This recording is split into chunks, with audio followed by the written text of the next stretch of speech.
नमस्कार साथियों, आपका बहुत बहुत स्वागत है स्मार्ट स्टडी क्लासेस 77 के यूट्यूब चैनल पर। और आप देख रहे हैं दोस्तों 4 अप्रैल 2023 की दैनिक समसामयिक की, जैसा कि हम आपके लिए डेली लेकर आते हैं करंट अफेयर की ये इंपॉर्टेंट क्लास, जिसमें आपको मिलता है परीक्षा के पैटर्न के अनुरूप और सभी घटनाएं जो आपके जो है एग्जाम में आने वाली हैं। देखिए, सबसे पहले डेली हमारे साथ जुड़िए। ये समसामयिकी और सामान्य अध्ययन की बेहतरीन क्लास है दोस्तों। राज्य दर्शन भी मिलेगा, स्टैटिक जीके भी होगा, स्वतंत्रता आंदोलन भी होगा, भारत का इतिहास, विश्व का इतिहास, भूगोल सब आप देखेंगे। हम जोड़ते हैं डेली आपको करंट अफेयर के साथ में हमारे जीएस के लिए इंपॉर्टेंट महत्वपूर्ण क्वेश्चनों के साथ में। क्या है आज की महत्वपूर्ण सुर्खियां 4 अप्रैल 2023 स्मार्ट स्टडी क्लासेस की बेहतरीन प्रस्तुति। दोस्तों, इसको सबसे पहले आप सब्सक्राइब कर लीजिए और देखिए आज की क्या है खास खबर। दोस्तों, दुनिया के 22 नेताओं में पीएम मोदी की अप्रूवल रेटिंग 76%, बने दुनिया के सबसे लोकप्रिय नेता प्रधानमंत्री मोदी जी। आप देखेंगे जब से ये आए हैं पूरा हमारा देश जो है बहुत सारी ऊंचाइयों की तरफ बढ़ता जा रहा है और ये एक कीर्तिमान और इन्होंने स्थापित किया है। ऐसा पहली बार हुआ है हमारी आज़ादी के बाद में कि हमारे देश का कोई नेता दुनिया का सर्वश्रेष्ठ नेता बन चुका है। इसे आप ध्यान रखिएगा। एक समय गांधी जी थे, वो भी हमारे गुजराती भाई थे, और ये गांधी जी जो है ये भी गुजरात के हैं, लेकिन ये हैं मोदी जी, और ये जो है दुनिया के सबसे टॉप के लीडर बन चुके हैं। इन्होंने अमेरिका के जो बाइडेन को पीछे छोड़ दिया, इन्होंने ब्रिटेन को पीछे छोड़ दिया। तो ये देखिए, ये एकदम एग्जाम में छपेगा, इसको स्टार लगा के रखिएगा। दोस्तों, इसकी पूरी हम डिटेलिंग करेंगे। कौन सी ये मैगजीन जारी करती है, ये मैगजीन कहाँ की है, कैसे है, सब कुछ हम आपको एंड तक बताएंगे विथ एमसीक्यू। आपको पूरा एग्जाम में जो मिलेगा वो यहाँ पे मिलने वाला है। जापान में समुद्र में 8 किलोमीटर नीचे दिखी दुनिया की सबसे गहराई में तैरने वाली स्नैल फिश प्रजाति की मछली। ये मछली आप देख रहे हैं भाई साहब, ये है वो मछली जो स्नैल फिश प्रजाति की है। कहाँ दिखी है? तो भैया जापान के समुद्र में दिखी है। इससे पहले आप देखते हैं कि जो मेरियाना ट्रेंच है वहाँ पे 8,178 मीटर की जो मछली ये उतने नीचे तैर रही थी, ये मछली आपको दिखी थी, जो पिछला रिकॉर्ड था। अब ये नया रिकॉर्ड बन चुका है, इसका नाम है स्नैल फिश मछली। इन्हें आपको याद रखना है, एग्जाम में छपेगा भाई साहब। आईपीएल में 5,000 रन बनाने वाले 5वें बल्लेबाज बने महेंद्र सिंह धोनी। भाई साहब एकदम टॉप का क्वेश्चन है, और इस बार छपना इसलिए है कि आईपीएल 2023 में कोई सबसे ज़्यादा उम्र का खिलाड़ी है तो कौन है भैया? ये महेंद्र सिंह धोनी है। आईपीएल 2023 में सबसे दराज खिलाड़ी का नाम आपसे पूछा जाएगा, और ये एकदम वीआईपी और बेहतरीन न्यूज़ है, इसे आप जरूर देखिए। आगे बढ़ते हैं भाई साहब। ऋषि सिंह बने इंडियन आइडल सीजन 2013 के विजेता। भाई साहब, इसको आप डेली देखना है, चूंकि ये छपने वाले प्रश्न हैं, ये सीधे आप एग्जाम में मिल जाएंगे। इंडियन आइडल सीजन 13 के विजेता कौन है? तो सीजन 13 कब हुआ है? तो सीजन 13 2023 में हुआ है, आपने देखा है, ठीक है। और इसके ये विजेता बन चुके हैं 25 लाख रुपए नगद पुरस्कार। ये सिंगिंग का एक जो है प्रोग्राम है, आप इसे ध्यान दीजिएगा। इंडियन आइडल जो है सीजन 13। दोस्तों, एकदम स्टार लगा के रखिए, 100% एग्जाम में ये आने वाला है, क्योंकि इससे इंपॉर्टेंट न्यूज आज की डेट में कुछ नहीं हो सकती है। नासा ने अपने नए चंद्र मिशन, ठीक है, आर्टेमिस 2 के लिए 4 अंतरिक्ष यात्रियों के नाम का ऐलान किया। भाई साहब, इसमें पहली बार ऐसा हुआ है कि जो अंतरिक्ष में जा रही है एक महिला भी जा रही है। यहाँ पे आप देखिए कि ये महिला जो है ये चंद्रमा पे घूमने के लिए ये वहाँ पे ये 10 दिन का मिशन होगा, और लगभग आप देखिए 2,70,000 किलोमीटर इन लोग जो है ऊपर जाने वाले हैं। और ये मिशन किसका है? तो आपको याद रखना है भैया, ये नासा का मिशन है। इसके बारे में सब कुछ हम बताएंगे। भारत में पहली बार कौन गया था, इसे आप थोड़ा सा ध्यान दे लीजिए। सबसे महत्वपूर्ण हो जाता है भाई साहब, इसको देख लीजिए कि नासा ने सोमवार को भाई साहब अगले चंद्र मिशन आर्टेमिस 2 के लिए 4 अंतरिक्ष यात्रियों, जिसमें Christina हैमरकोक, जर्मी Hansen, Victor ग्लावर, Reid Wiseman के नाम का ऐलान किया है। दोस्तों, इसके 2025 की शुरुआत या अंत में लॉन्च किया जा सकता है। इसको भी आपको याद रखना है कि नासा यह मिशन कब तक लॉन्च करेगा। तो नासा यह मिशन जो है साल 2025 तक लॉन्च कर सकता है, इसे आपको याद रखना है, ठीक है भाई साहब। इसमें सबसे महत्वपूर्ण है कि ये जो महिला है भाई साहब, ये महिला है तो अमेरिकी, लेकिन ये अफ्रीकी मूल की अमेरिकी हैं, इसे भी आपको ये याद रखना है, ये पूछा जा सकता है। और भारतीय मूल की कल्पना चावला को आपको याद रखना है कि जो वापसी में जो है पूरी तरह से सकुशल यहाँ नहीं पहुँच पाई और उनकी मृत्यु हो गई थी। तो ये अंतरिक्ष यात्री चंद्रमा की क्या करेंगे? ये यात्री चंद्रमा की करेंगे परिक्रमा, यहाँ पे स्पष्ट लिखा है। और यह पहला चंद्र मिशन है जिसमें एक महिला और एक गैर अमेरिकी शामिल है। ध्यान दीजिएगा, एकदम स्टार लगाइएगा, छपेगा भाई साहब, ठीक है। ये पहला ऐसा मिशन है जिसमें जो है एक महिला और एक गैर अमेरिकी शामिल है। इससे पहले जो भी गए वो अमेरिकन लोग ही गए, इन्हें आपको याद रखना है। तो ये आर्टेमिस मिशन सेकेंड नासा का मिशन है, इसे आपको याद रखना है। कब तक लॉन्च हो सकता है? तो साल 2025 तक ये मिशन लॉन्च हो सकता है। भारत का गगनयान कब लॉन्च होगा? तो साल 2024 में लॉन्च होगा, ठीक है। इसे आपको याद रखना है, ठीक है। हमारा चंद्रयान और गगनयान भी आपको याद रखना है। नासा कहाँ की है? तो नासा ये अमेरिका की अंतरिक्ष एजेंसी है, इसे आपको याद रखना है। आपसे पूछ लिया जाए भारत की एजेंसी कौन है? तो भारत की एजेंसी आप जानते हैं इंडियन स्पेस रिसर्च ऑर्गेनाइजेशन, जिसके हेड कौन है? एस सोमनाथ जी इसके हेड हैं, ठीक है, इंडिया वाले की। दोस्तों, अंग्रेजी के प्रयोग से अपनी मातृभाषा के अपमान को लेकर इटली में सरकारी कामकाज की भाषा में प्रयोग करने पर लगा प्रतिबंध, और प्रयोग करते हुए मिल गए तो 89 लाख का लगेगा जुर्माना। देखिए भाई साहब, ये हमारे देश के लिए बहुत इंपॉर्टेंट है, जहां में कि देखिए अंग्रेजी को इतना जो है मुंडी के ऊपर, सर के ऊपर चढ़ा के रख दिया गया है, और ये बहुत अच्छा काम किया। अंग्रेजी को इतना ऊपर रखने पर, जो कि हमारे कोर्ट की भाषा भी अभी तो हाल ही में केरल ने पहली बार शुरू किया स्थानीय भाषाओं में प्रकाशन, इंग्लिश कितनी ज़्यादा हावी है, और इससे हमारे भारतीय भाषाओं का अपमान होता है। आपने देखा भी हाल ही में एक न्यूज़ सुना होगा कि जो है ये जो वर्क है ये बहुत ही बेहतरीन वर्क है, और इससे इन्होंने एकदम स्पष्ट, इटली की सरकार ने कहा है भाई साहब कि इससे क्या होता है, ये जो इनकी इटालियन भाषा का अपमान होता है। और हम भारत के लोग, ये अभियान हमको भी करना चाहिए कि भाई अंग्रेजी को यहाँ से हटाओ, ठीक है। अंग्रेजी सीखिए, कोई दिक्कत नहीं है, लेकिन सरकारी कामकाज की भाषा में अंग्रेजी का प्रयोग वर्जित करिए, इससे हमारी भारतीय भाषाओं का अपमान हो रहा है, ठीक है भाई साहब। और ये काम पहली बार किया है इटली ने। इटली को आपको ध्यान रखना है, एग्जाम में आएगा, एकदम 100% छपेगा। अति महत्वपूर्ण न्यूज आपके लिए हम डेली लेकर आते हैं। दोस्तों, चैनल पे नए हैं तो सब्सक्राइब कर लीजिए, और अपने दोस्तों में एक बार शेयर करके आइए, कम से कम अपने जो है 5 ग्रुप में अपने जो है इसको शेयर कर दीजिए इस क्लास को। ये आपसे अनुरोध है, और स्मार्ट स्टडी के लिए ये आपसे अपेक्षित सहयोग है, इसे थोड़ा सा आप ध्यान रखिएगा। तो अंग्रेजी के प्रयोग से अपनी मातृभाषा के अपमान को लेकर इटली सरकार सरकारी कामकाज की भाषा में प्रयोग पर प्रतिबंध लगा दिया है, इसे आपको ध्यान रखना है। ये प्रतिबंध पूछा जाएगा, ठीक है। दोस्तों, ये लो मनमानी भाई साहब, चीन ने भारतीय क्षेत्र पर दावा जताने हेतु अरुणाचल प्रदेश के 11 जगहों के चीनी तिब्बत पिनियन नाम जारी किए। अब इसको आप देख लीजिए भाई साहब कि कैसी मनमानी है। यहाँ पे जो है कभी कभी गांव में लोग देखते हैं नहीं भाई ये ज़मीन आपकी नहीं मेरी है। अब ये देखिए ये चाइना क्या कर रहा है, इसको पूरा आप एक बार समझ लीजिए भाई साहब। देखिए ये चाइना को वो क्षेत्र है, ये क्षेत्र के नाम उन्होंने जारी किया है, और क्या कहा है भाई साहब, कहा यह है कि चीन ने अरुणाचल प्रदेश पर अपना दावा जताने के लिए भारतीय राज्य के 11 राज्यों, ठीक है, 11 जगहों के चीनी तिब्बत और पिनियन नाम जारी किए। इसमें दोस्तों 2 खाली जमीन, 2 आवासीय जमीन, 5 पर्वत चोटियां और 2 नदियां।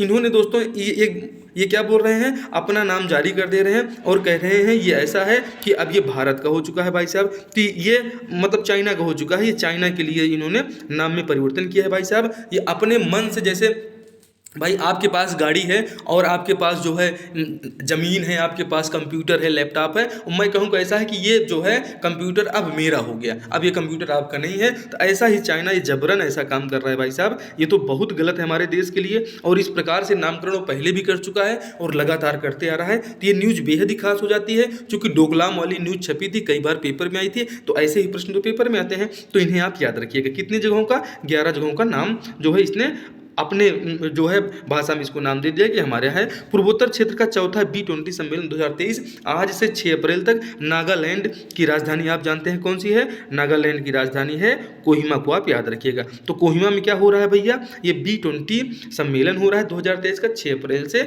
जो है ये पूर्वोत्तर के लिए बेहद ही खास न्यूज है। दोस्तों, संघाई सहयोग संगठन के सदस्य देशों के साथ भारत एवं मध्य एशिया संस्कृति मंत्रियों की वर्चुअली बैठक की गई। आपको याद रखना है कि ये जो है इंपॉर्टेंट क्यों हो जाता है, क्योंकि आप जानते हैं कि SCO जो है, जिसका फुल फॉर्म है संघाई सहयोग संगठन, ये संघाई कॉरपोरेशन, इसका जो है दोस्तों 2023 में भारत क्या है, भारत इसकी भी अध्यक्षता कर रहा है। इसके साथ में आप जान लीजिए कि G20 की भी अध्यक्षता हमारा इंडिया कर रहा है, ठीक है।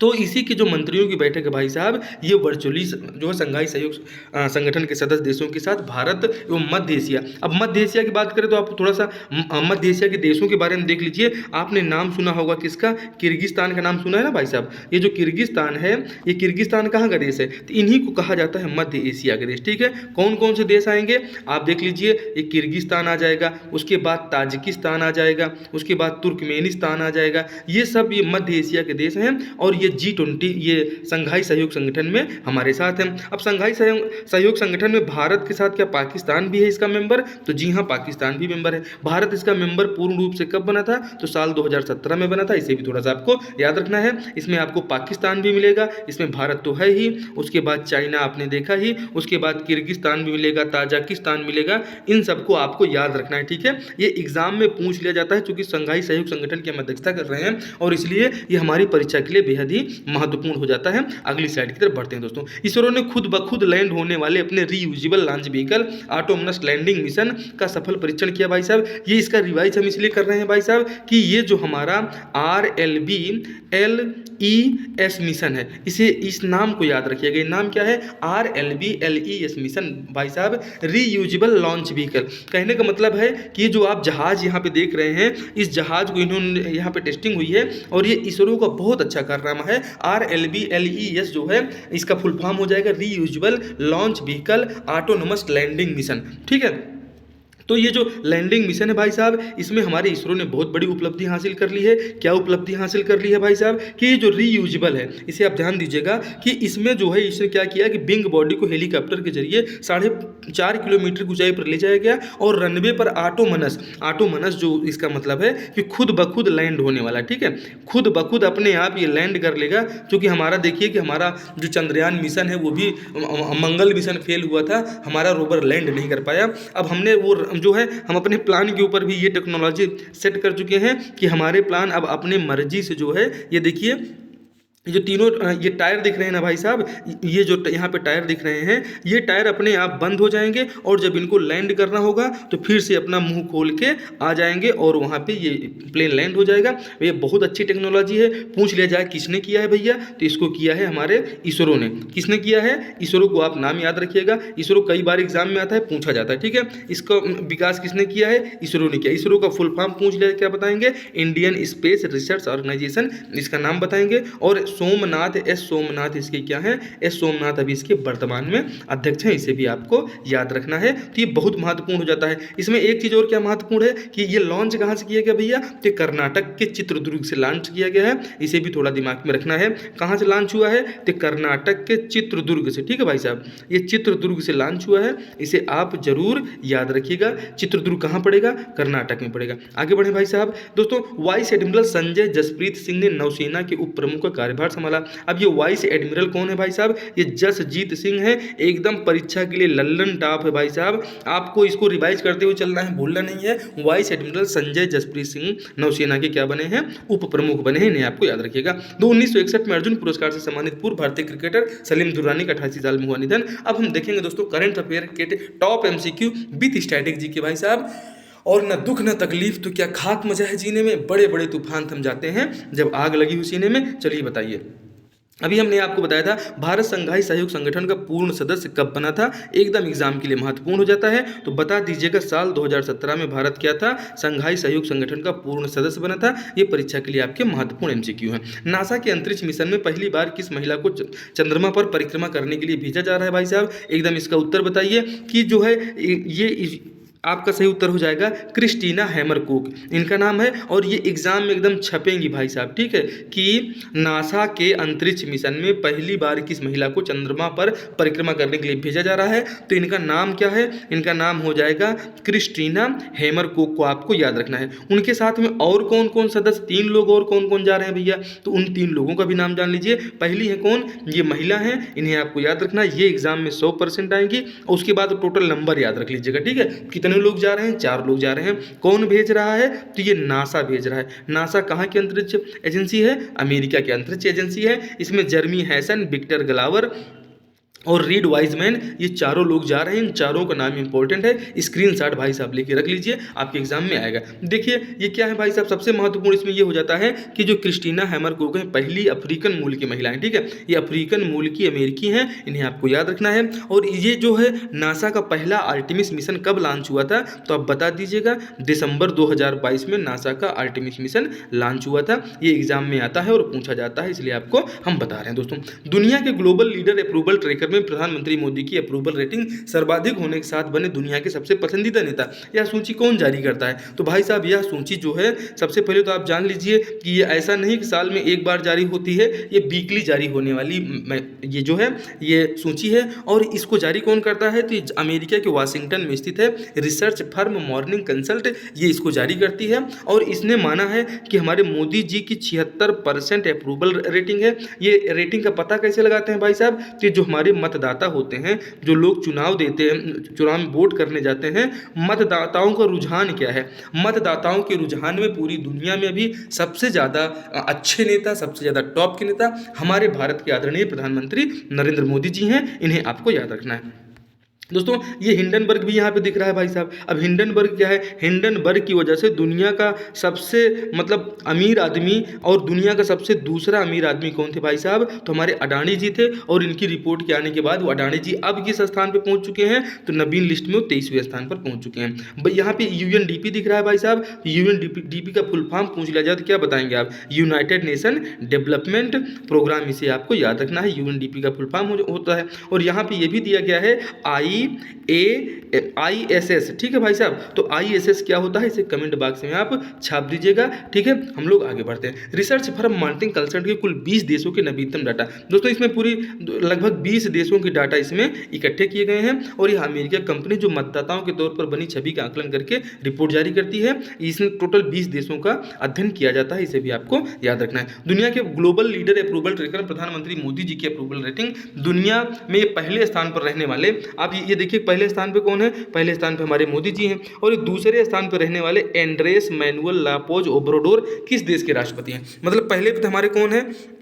PM मोदी जी हैं। हो सकता है एग्जामिनर आपको जो इसके बारे में ना पूछे, आपसे पूछ ले भाई सेकंड रैंक पे कौन है? तो सेकंड रैंक पे है एंड्रेस मैनुअल, आपको याद रखना है। ये भाई साहब मैक्सिको के राष्ट्रपति हैं। इसके बाद जो मिलेंगे आप देख रहे हैं कि ऑस्ट्रेलिया के भी राष्ट्रपति एंथनी एल्बनीज, ये थर्ड पोजीशन पे हैं। एंथनी एल्बनीज को भी आपको याद रखना है। पहले पे कौन है? प्रधानमंत्री श्री नरेंद्र मोदी जी। सेकंड पे कौन है? तो ये हमारे मैक्सिको के राष्ट्रपति, इनका नाम है एंड्रेस मैनुअल लोपेज ओब्राडोर। और थर्ड पे कौन है? तो थर्ड पे ऑस्ट्रेलिया के प्रधानमंत्री जो है एंथनी एल्बनीज को आप याद रखिएगा। एकदम परफेक्ट है भाई साहब। इससे परफेक्ट MCQ आपको एकदम एग्जाम में अगर ये आएगा और अब की बार इसको आप सही करके आने वाले हैं, ये गारंटी स्मार्ट SD क्लासेस की। आप इसको देखते चलिए, सब कुछ आपको याद होते चलेगा। हम देखते हैं आगे। पश्चिम बंगाल के गवर्नर जनरल कौन है भैया? तो पश्चिम बंगाल के गवर्नर अभी हैं भाई साहब CB बोस, ठीक है। क्योंकि वहाँ पे जो रामनवमी को लेकर बहुत सारे दंगे हुए, तो इसके लिए ये चर्चा में है, इन्हें आपको याद रखना है। छत्तीसगढ़ के पूछ लिया जाए तो विश्वभूषण हरिचंदन। और उत्तर प्रदेश की कौन है? तो आनंदीबेन पटेल जी को आपको याद रखना है। बढ़ते हैं आगे। तो इटली के प्रधानमंत्री कौन है? ये भी पूछा जा सकता है। क्योंकि ये सब यहाँ के नेता लोग क्या हैं, इस लिस्ट में शामिल है, इसीलिए हमने इनका नाम लिया है। तो इटली के प्रधानमंत्री कौन है? जॉर्जिया मेलोनी है इटली के प्रधानमंत्री। और स्विस कन्फेडरेशन के अध्यक्ष एलेन बर्सेट। ये सब टॉप 5 में है, ठीक है भाई साहब, ये टॉप 5 में है। और उसके बाद कनाडा के प्रधानमंत्री जस्टिन ट्रूडो को आपको याद रखना है। ये जस्टिन ट्रूडो कहाँ है? ये कनाडा के प्रधानमंत्री हैं। बढ़ते हैं आगे। दुनिया की पहली मोबाइल कॉल कब हुई थी? अति महत्वपूर्ण क्वेश्चन, क्योंकि आप लोग जानते हैं कि 3 अप्रैल को पहली बार क्या हुई थी? दुनिया की पहली मोबाइल कॉल हुई थी। और ये जो है मार्टिन कूपर ने किया था और मोटोरोला कंपनी वाले मोबाइल से किया था। 3 अप्रैल 1973, आप याद रखिएगा। यहीं पर बात कर लिया जाए भारत में कब हुई थी भाई साहब? तो भारत में 31 जुलाई 1995 को हुई थी। कौन थे भैया? तो जो हमारे सुखराम भैया थे और ज्योति बसु जी थे, ठीक है।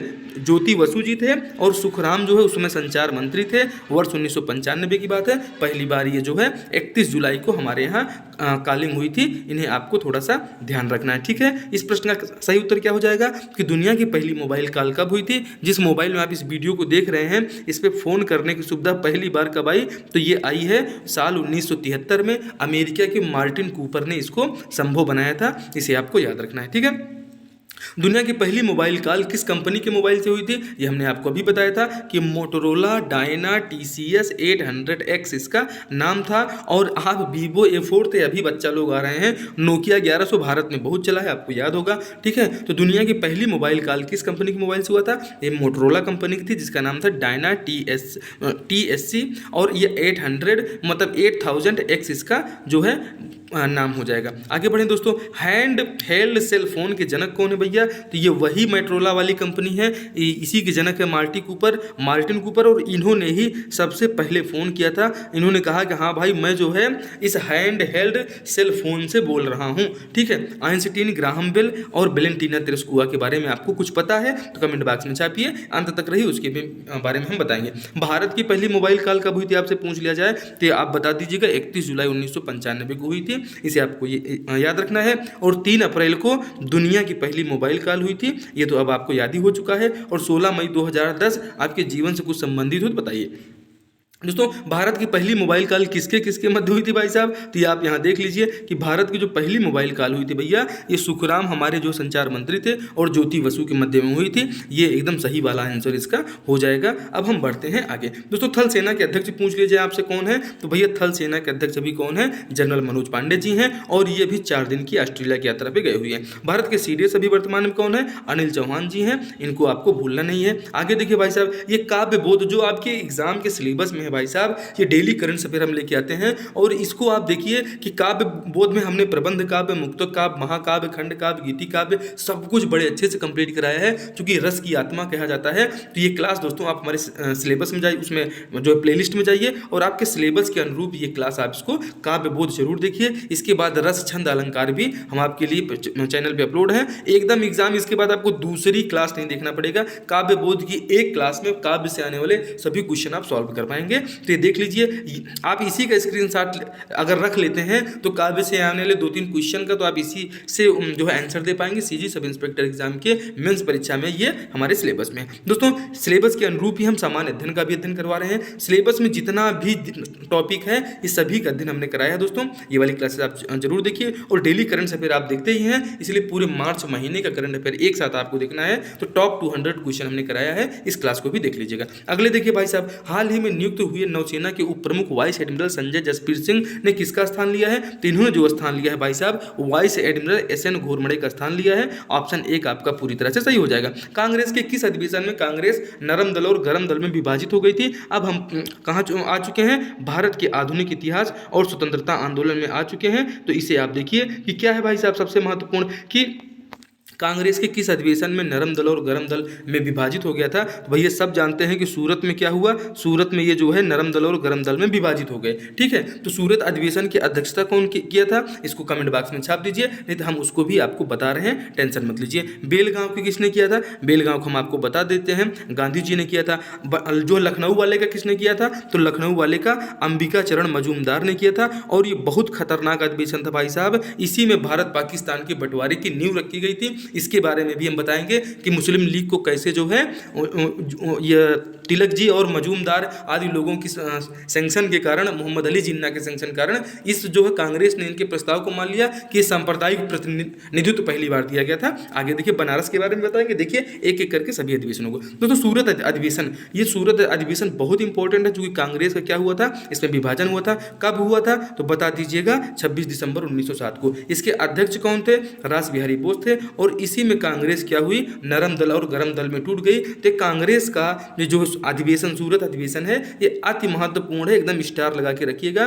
कब हुआ था? 26 दिसंबर 1907 को रास बिहारी बोस की अध्यक्षता में, और इसी में कांग्रेस जो है 2 दलों में बढ़ गई थी। लेकिन ये जुड़ी कब थी? तो लखनऊ अधिवेशन आपको याद रख लीजिएगा 1916 वाला, उसके बारे में भी आप ऐसे यहीं पे बने रहिए, आपको हम उसके बारे में बता रहे हैं। दोस्तों बेलगाम अधिवेशन बहुत महत्वपूर्ण, चूंकि मात्र एक ऐसा अधिवेशन है जिसकी अध्यक्षता जो है हमारे गांधी जी ने किया था। कब किया था? साल 1924 में। बेलगाम कहाँ पड़ता है भैया? बेलगाम आपका पड़ेगा कर्नाटक, आपको याद रखना है, ठीक है। ये कौन से क्रम का था पूछा जाता है? तो 40वें क्रम के अधिवेशन की अध्यक्षता जो है आदरणीय हमारे गांधी जी ने किया था। इसे आपको याद रखना है भाई साहब, एकदम लल्लन टॉप परफेक्ट है। लल्लन टॉप आप जरूर देखिए, डेली हमसे जुड़िए, और चैनल पर नए हैं तो सब्सक्राइब कर लीजिए। ये हमारी स्मार्ट स्टडी क्लासेस के लिए आपका सहयोग आपसे अपेक्षित है, और आप इसको जरूर करें। लखनऊ अधिवेशन आप देख लीजिए, ये कब हुआ था? 1916 में हुआ था। इसके अध्यक्ष थे अंबिका चरण मजूमदार। दोस्तों इसी अधिवेशन में तिलक व जिन्ना के मध्य हुए समझौते के तहत मुस्लिम लीग के सांप्रदायिक प्रतिनिधित्व को मान्य किया गया था। और दोस्तों ये सांप्रदायिक प्रतिनिधित्व को अगर मान्यता न दी जाती तो भारत पाकिस्तान का विभाजन भी नहीं होता, और भारत में जो हिंदू मुस्लिम एक साथ पूरे आंदोलन में लड़ रहे थे, और जो हिंदू मुस्लिम एक साथ रह के पूरे मुगल शासकों के साथ में कंधे से कंधा मिलाकर मेथड चलते रहे और कभी कोई दिक्कत नहीं आई। आपने मुगल वंश पढ़ा, सल्तनत काल पढ़ा, कभी कोई समस्या नहीं आई। और आज आप देखिए कि 2023 में कितनी बड़ी समस्या आ रही है कि मुस्लिम लोगों को इतना कट्टर बना दिया जा रहा है कि ये पहले नहीं था। और ये इसी समझौते के बाद हुआ है, यहीं से जो है सांप्रदायिक प्रतिनिधित्व की नींव पड़ी। और ये मोहम्मद अली जिन्ना जिसने पाकिस्तान को बांट के जो है वहाँ पे इतनी महंगाई है कि लोगों भूखे मरने की स्थिति में है। ठीक है भाई साहब, तो हिंदू मुस्लिम एकता का विखंडन इसी कांग्रेस की ये लखनऊ अधिवेशन में हुआ था। और लखनऊ वह सरजमी है जहां से भारत के विभाजन की नींव ये माना जा सकता है, 100% ये माना जा सकता है कि सांप्रदायिक प्रतिनिधित्व अगर अली जिन्ना को नहीं दिया जाता और इसको नेता जो है बनने से अगर कहीं रोका गया होता, तो आप ये समझिए कि ये जो दोनों वकील थे, जवाहरलाल भी वकील और ये अली जिन्ना भी वकील थे। जवाहरलाल नेहरू और ये वकील लोग बाहर से आए और एक वकील लेके चला गया पाकिस्तान और एक वकील लेके आ गया भारत में, जिनका परिवार अभी तक प्रधानमंत्री मुख्यमंत्री लगातार बनते आ रहा है। ये कोई नई बात नहीं है। आप देख लीजिए बांग्लादेश का गठन कहाँ हुआ है। बांग्लादेश का गठन शेख मुजीबुर रहमान ने किया था और उनकी बिटिया जो है शेख हसीना जुल्फों वाली अभी वहाँ की प्रधानमंत्री हैं। तो ये जो है देश बांटो प्रधानमंत्री बनो। ठीक है भाई साहब, ये बहुत गलत है। आगे देखिए भाई साहब, बनारस अधिवेशन हम लोग आते हैं, अपने एग्जाम की तरफ बढ़ते हैं। बनारस अधिवेशन क्या है, ये 1905 में हुआ था। जो है कहाँ हुआ था, तो गोपाल कृष्ण गोखले की अध्यक्षता में हुआ था और इसमें पहली बार मांग की गई थी स्वराज की। आप देखिए कि तब जो है महात्मा गांधी जी का यहाँ पदार्पण भी नहीं हुआ था, कोई चर्चा भी नहीं हुई थी कि महात्मा गांधी नाम के कोई व्यक्ति हैं।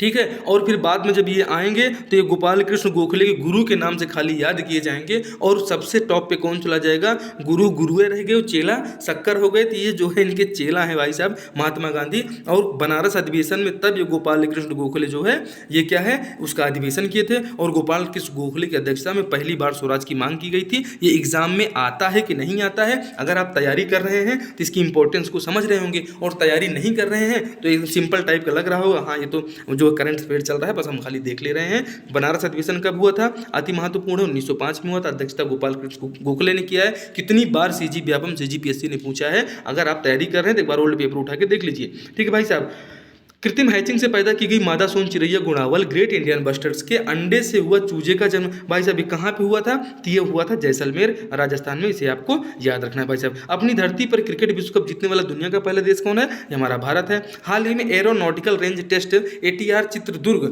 कर्नाटक से दोबारा उपयोग में लाए जाने वाले अति महत्वपूर्ण है भाई साहब, एग्जाम में आता है कि आएगा ही आएगा, क्योंकि ये भारत ने क्या किया है, स्वतः लैंडिंग मिशन। ठीक है भाई साहब, ये प्रक्षेपण यान इसको लॉन्च किया है। इस मिशन का नाम क्या है भैया, तो इसी मिशन का नाम है RLB-LEX, इसे आपको याद रख लेना है। LBM 3 क्या है, तो LBM 3 से हमने 36 उपग्रह भेजे हैं। अभी हाल ही में कहाँ से भेजे हैं, श्रीहरिकोटा आंध्र प्रदेश से भेजे हैं। गगनयान और आदित्ययान, ये जो हमारा सूर्य और चंद्र मिशन है, ये जो है कब लॉन्च होगा, साल 2024 में लॉन्च होगा। इसे भी आपको थोड़ा सा ध्यान रखना है। और दोस्तों चैनल पे नए हैं तो बताइए कि दुनिया का सबसे बड़ा हरित रेलवे नेटवर्क किस देश के पास है। अगर आप डेली हमारी क्लासेस अटेंड कर रहे हैं तो आप जो है सीधे बताएंगे कि इसका आंसर भारत हो जाएगा, क्योंकि हरित नेटवर्क क्या होता है ये भी आपको पता है कि जो रेलवे का विद्युतीकरण है, रेलवे का विद्युतीकरण, यह हरित रेलवे में आपको वहाँ पेड़ नहीं लगा रही है। हरित रेलवे वह है जो क्या कर रही है कि विद्युत से हमारी सारी ट्रेनों का संचालन होगा और हमारी रेल लाइनों को क्या है, विद्युतीकरण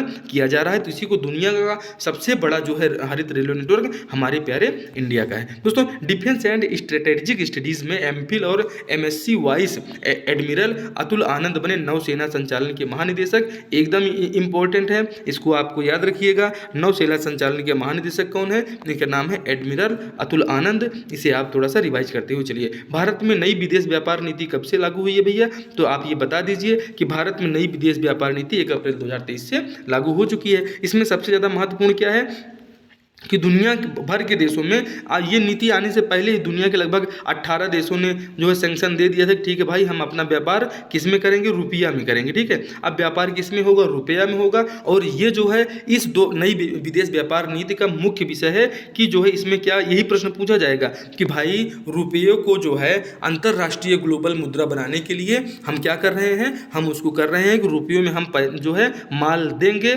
और रुपया में माल लेंगे। आपके यहाँ डॉलर चलता है, हमसे हमसे मतलब नहीं यूरो चलता है, हमसे मतलब नहीं युआन चलता है, कोई मतलब नहीं है। आप हमको रुपया देंगे तो हम आपको कोई ना कोई सामान देंगे, या कि हम आपसे कुछ लेना भी चाहते हैं तो हम आपको रुपया दे देंगे, उसके बदले में आपको सामान देना है तो दो, नहीं तो हम कहीं और से लेंगे। ये है हमारी नई विदेश नीति। ये भाई जिस प्रकार से हमारी विदेश नीति में 1991 में परिवर्तन आया था भाई साहब, एकदम सेम दैट मानिए कि ये जो विदेश नीति है 1 अप्रैल 2023 से लागू है। ये आगामी भारत को विकसित अर्थव्यवस्था बनाने में मील का पत्थर साबित होगी, एकदम 100% आप जान लीजिए। ये अति महत्वपूर्ण हो जाती है। नई विदेश व्यापार नीति कब लागू हुई? 1 अप्रैल 2023 से लागू हो चुकी है, जिसमें विदेशी मुद्रा को जो है, विदेशी मुद्रा में हम कोई जो है उसको डेमोरलाइज करेंगे। किसको डेमोरलाइज करेंगे? तो जो डॉलर है, हर जगह हमें डॉलर देना पड़ता था, तब हमें हर जगह डॉलर नहीं, अब हम हर जगह रुपया देंगे और उनसे सामान लेंगे। वो चाहे सऊदी अरब हो, रूस हो, रसिया, ईरान, इराक, जितनी भी ओपेक कंट्रीज़ हैं या कि और किसी देश से भी हम माल मंगाते हैं। इटली ने सैंक्शन दे दिया है कि आप जो है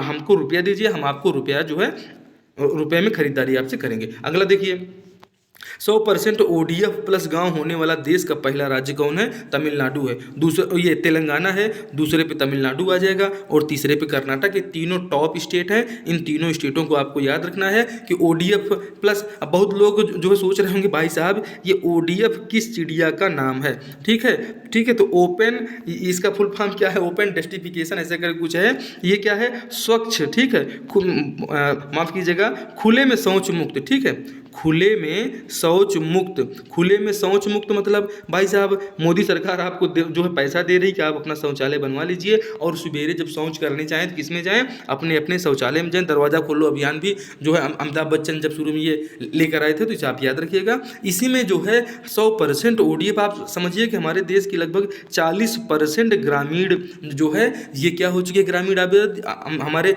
जो क्षेत्र हैं ये ODF प्लस हो चुके हैं, मतलब खुले में शौच मुक्त हो चुके हैं। इन्हें आपको याद रखना है। पहले स्थान पे तेलंगाना, दूसरे पे तमिलनाडु, तीसरे पे कर्नाटक आएगा। बंगाल विभाजन की घोषणा कब हुई थी भाई साहब? एकदम लल्लन टॉप है, एग्जाम में आता है। ठीक है, तो बंगाल विभाजन की घोषणा हुई थी 20 जुलाई 1905 को। पूछ लिया जाता है उस समय वायस राय कौन था? भैया उस समय वायस राय कौन था? तो यही करजन था। ठीक है, कौन था?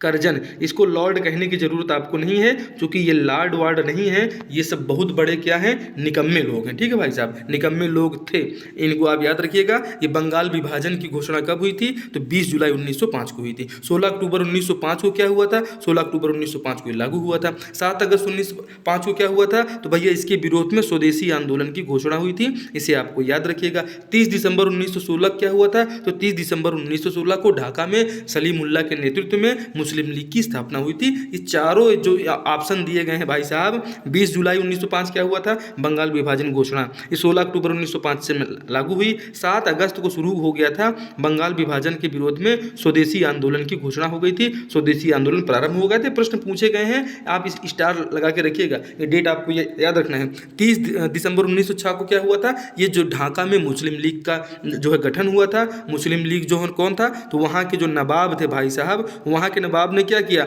ढाका से जो है भारत के विभाजन की तैयारी शुरू हुई, और एक समय ऐसा आ गया कि जो है इसको भी उसी पाकिस्तान से छोड़ के भगना पड़ा जिस पाकिस्तान के प्रणेता मोहम्मद अली जिन्ना थे। ठीक है, और फिर वहीं पे भारत इनके साथ आया, और 1971 में इंदिरा गांधी नहीं आती तो ये जो बांग्लादेश नया देश बन के बैठा है, ये देश नहीं अभी भी पाकिस्तान ही होता। और ये जो है भारत की पॉलिटिक्स से पाकिस्तान का बंटवारा हुआ, क्योंकि पाकिस्तानियों उस समय जो पाकिस्तान में थे उनकी वजह से भारत का बंटवारा हुआ था मोहम्मद अली जैसे नेताओं के चक्कर में। तो अब आप ये देख लीजिए कि ये खुद भी यहीं पे जो है नवाब सलीमुल्लाह थे, इन्होंने क्या किया कि जो है 30 दिसंबर 1906 को स्थान भी पूछ लिया जाता है तो बता देना ढाका। ढाका भी आप जानते हैं जो है कहाँ है, ये आपका बांग्लादेश में। ठीक है, तो ये पूरी स्लाइड अति महत्वपूर्ण है, इसलिए हमने इसको कहा था सलीमुल्लाह को। इसके पहले स्थायी अध्यक्ष कौन थे? एग्जाम में आते हैं तो उनको देख लीजिएगा, आगा खां को याद रखिएगा। ठीक है, स्थापना करने वाला कौन है? वहाँ के नवाब सलीमुल्लाह। कब हुआ था? 30 दिसंबर 1906 को। आगा खां कौन थे? इसके स्थायी अध्यक्ष थे। इन्हें आपको याद रखना है। अति महत्वपूर्ण क्लास है, और अच्छा लग रहा हो तो एक बार लाइक करिए और लाइक की संख्या बढ़ाइए। आइए आगे देखते हैं। नील गाय की सर्वाधिक संख्या किस अभ्यारण्य में पाई जाती है? भाई साहब CG के लिए एकदम एकदम लाजवाब। आप CGPSC में बैठ रहे हो, CG व्यापम में बैठ रहे हो, कि कोई भी परीक्षा देने जा रहे हैं, देखिए बताइए तमोर पिंगला अभ्यारण्य कहाँ पड़ता है? सूरजपुर में पड़ता है। बादलखोल अभ्यारण्य कहाँ है? जसपुर में है। गोमर्डा अभ्यारण्य कहाँ पड़ता है? रायगढ़ में है। उदयंती अभ्यारण्य कहाँ पड़ता है? गरियाबंद में है। आप बताइए कि प्रश्न पूछे गए हैं कि नहीं पूछे गए हैं कि गोमर्डा अभ्यारण्य कहाँ पे है? ठीक है, तो नील गाय की जो सर्वाधिक संख्या पाई जाती है ये हमारे तमोर पिंगला जो है अभ्यारण्य में पाई जाती है, जो सूरजपुर जिले में पड़ता है। और ऑप्शन 1 आपका इस प्रश्न का सही उत्तर हो जाएगा। आगे बढ़े भाई साहब, उदयंती अभ्यारण्य देख लीजिए। उदयंती अभ्यारण्य भाई साहब इसकी स्थापना वन बैसाख संरक्षण के लिए किया गया था। सीता नदी अभ्यारण्य छत्तीसगढ़ का सबसे प्राचीन एवं प्रथम अभ्यारण्य है। इसकी स्थापना 1974 में हुई थी। ये कई बार एग्जाम में आया है, इसे देखते हुए चलिए दोस्तों। गोमर्डा वन्यजीव अभ्यारण्य, इसमें सर्वाधिक सोन कुत्ता पाए जाते हैं। ठीक है भाई साहब, सर्वाधिक सोन कुत्ता पाए जाते हैं। और ये जो आजकल हमारे शहरों में कुत्ता लोग घूम रहे हैं, ये कुत्ते लोग जो है क्या है, लोगों को भाई काट ले रहे हैं। और बहुत अभी दिल्ली में घटना ऐसी जस्ट ही हुई है, कल की न्यूज़ में था, इसे आप थोड़ा सा ध्यान दीजिएगा।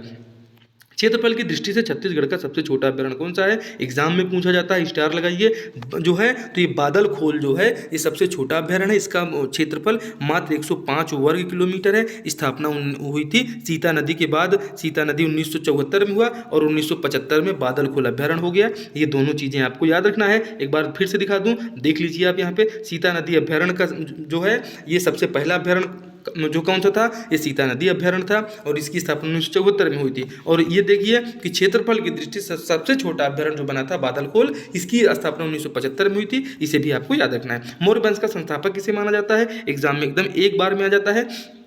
तो मौर्य वंश के संस्थापक कौन थे भैया? चंद्रगुप्त मौर्य थे। आपको याद रखना है, पहले नंबर में नहीं जाना है हर बार जो है पहला ही सही होगा, ऐसा नहीं हो सकता है। ठीक है, मौर्य वंश के संस्थापक कौन थे? चंद्रगुप्त मौर्य थे। किसकी सहायता से इन्होंने स्थापना की थी? चाणक्य की सहायता से की थी। किसको जो है हरा के इन्होंने किया था? तो भाई ये नंद वंश के अंतिम शासक घनानंद। ठीक है, घनानंद को किसके सहयोग से?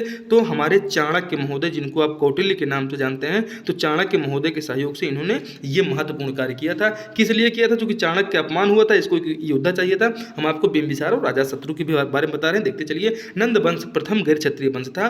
घनानंद जिनके शासनकाल में 326 ईसा पूर्व में सिकंदर ने भारत के पश्चिमी तट पर आक्रमण किया था। इसे आपने देखा ही है दोस्तों। इसी घनानंद की हत्या करके चंद्रगुप्त मौर्य ने मौर्य वंश की स्थापना की थी। इनके गुरुदेव कौन थे? तो इनके गुरुदेव जो पूरी दुनिया में गुरु माने जाते हैं, चाणक्य। और चाणक्य नीति का लोग एग्जाम्पल भी देते हैं, वही चाणक्य जो है चंद्रगुप्त मौर्य के गुरु थे। सोचिए कि जिस चाणक्य नीति के भरोसे आप इतना जो है बहुत सारी चीज़ों को, बहुत सारे सिद्धांतों को बनाते हैं, और ये जो है गुरु किसके साथ हो गए? चंद्रगुप्त मौर्य के साथ हो गए और एक चक्रवर्ती सम्राट बना दिया। तो आप देखिए कि जिनकी नीतियों से आज भी दुनिया जो है पोषित हो रही है, लाभान्वित हो रही है, और वो गुरु किसके साथ है? चंद्रगुप्त मौर्य के गुरु थे। चंद्रगुप्त मौर्य के सेनापति भी जो माने जाते हैं। तो ये बहुत महत्वपूर्ण है। और इन्हीं के चक्कर में आप देखिए कि जब इतनी महत्वाकांक्षा है, तो सिकंदर भी इनका सेनापति क्या है? सेल्यूकस निकेटर जो सेनापति था, ये बोला भाई हमारी बिटिया के साथ अपना विवाह कर लो। तो हेलेना के साथ में इनके जो है उसने शादी भी किया था चंद्रगुप्त मौर्य ने। इसे आपको याद रखना है।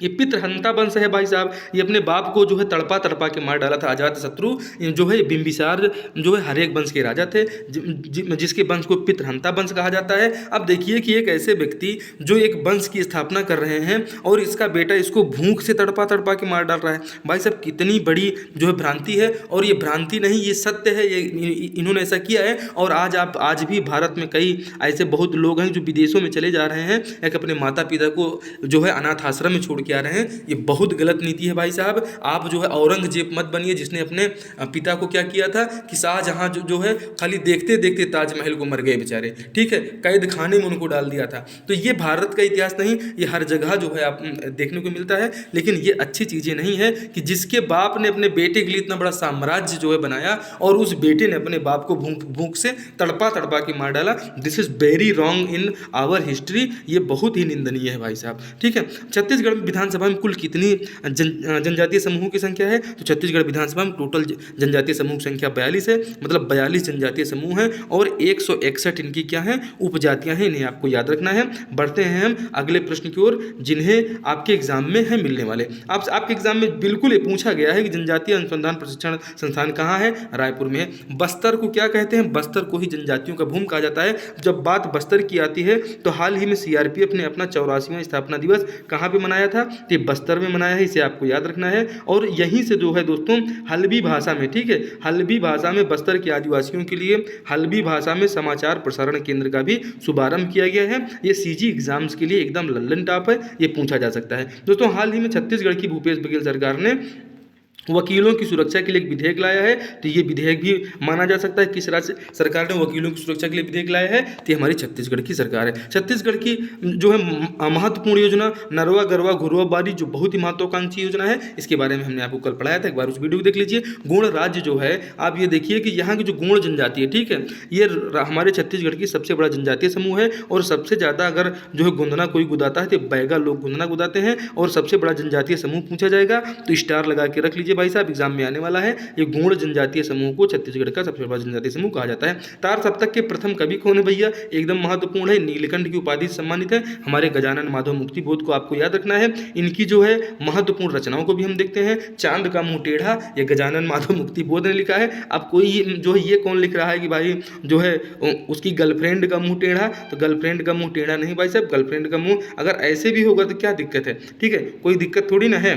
तो ये देखिए भाई साहब, ये चांद का मुंह टेढ़ा जो है ये गजानन माधव मुक्तिबोध को आपको हमने याद कराने के लिए बता दिया है। और ये जो है ये गर्लफ्रेंड किसकी है, अभी कमेंट करके आप बताइएगा जो किसकी गर्लफ्रेंड का मुंह टेढ़ा था, ठीक है। और अंधेरे में, जब भाई अंधेरे में आप देखेंगे तो गर्लफ्रेंड नहीं, आपको जो है हेमा मालिनी भी बिल्कुल भूत लगेंगी, ठीक है। तो अंधेरे में मत देखिए, उजाले में आइए, और उजाले में आने की जरूरत आपको नहीं है। अंधेरे में और चांद का मुंह टेढ़ा, ये गजानन माधव मुक्तिबोध की क्या है, महत्वपूर्ण कविताएं हैं, आपको याद करने के लिए इसको हमने कहा है, ठीक है भाई साहब। गजानन माधव मुक्तिबोध की कहानी संग्रह बार बार एग्जाम में पूछी जाती है। ब्रह्म राक्षस, भूरी भूरी खाक धूल, काठ का सपना, सतह से उठता आदमी, ये गजानन माधव मुक्तिबोध भाई साहब, ये आपके खाली छत्तीसगढ़ में ही नहीं, ये भाई साहब पूरे देश में एकदम जो है प्रचलित है। इनके बारे में आपको याद रखना है दोस्तों। इनकी जो है महत्वपूर्ण निबंध इनके जो है पूछे जाते हैं, तो ये कामायनी एक पुनर्विचार, नई कविता, ये आत्मसंघर्ष, एक साप्ताहिक डायरी, ये पूछा गया एग्जाम में, इसे आपको याद रखना है। आगे देख लीजिए, गजानन माधव मुक्तिबोध के बारे में आपने पूरा देखा, इसका स्क्रीनशॉट रख लीजिए।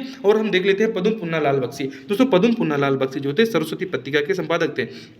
इनकी कहानी है झलमला अंजलिकारी, और इनका काव्य ग्रंथ है शतदल अश्रुदल, जो है निबंध बिखरे पद, प्रबंध पारिजात, कुछ और कुछ क्या लिखूं, ये पदम पुन्नालाल बख्शी की महत्वपूर्ण रचनाएं हैं, कई बार एग्जाम में आती हैं, इसको आपको देखते चलना है। आगे हम बढ़ते हैं। संयुक्त राष्ट्र सुरक्षा परिषद में स्थायी सदस्य देश नहीं है भाई साहब, तो कौन नहीं है, तो जो है आप जानते हैं संयुक्त राष्ट्र सुरक्षा परिषद में 5 स्थायी सदस्य देश हैं। तो उसमें चाइना आपको मिलता है, चीन भी मिलता है, फ्रांस भी मिलता है। 2 लोग आपको यहाँ पे नहीं दिख रहे हैं, एक आपको रूस नहीं दिख रहा है और दूसरा आपको ब्रिटेन नहीं दिख रहा है, ठीक है। तो इनको आप ध्यान दीजिएगा, अमेरिका, चीन, फ्रांस, रूस, ब्रिटेन, ये हमारे स्थायी सदस्य हैं। इसी यूके को, ठीक है, एक बार ध्यान दीजिएगा यहाँ पे, इसी यूके को क्या कहा जाता है, ब्रिटेन इसको कहा जाता है, ठीक है भाई साहब। और इसको यूके क्या कहते हैं, जो है यूनाइटेड किंगडम। और ये जो है क्या है, हमारे संयुक्त राष्ट्र सुरक्षा परिषद के स्थायी सदस्य हैं। क्योंकि उस समय यही तेज तर्राक लोग थे भारत की, तो मिलते मिलते नेहरू जी ने क्या किया, दे दिया जो है चाइना को, भाई साहब तू ले जा। और हिंदी चीनी भाई करते करते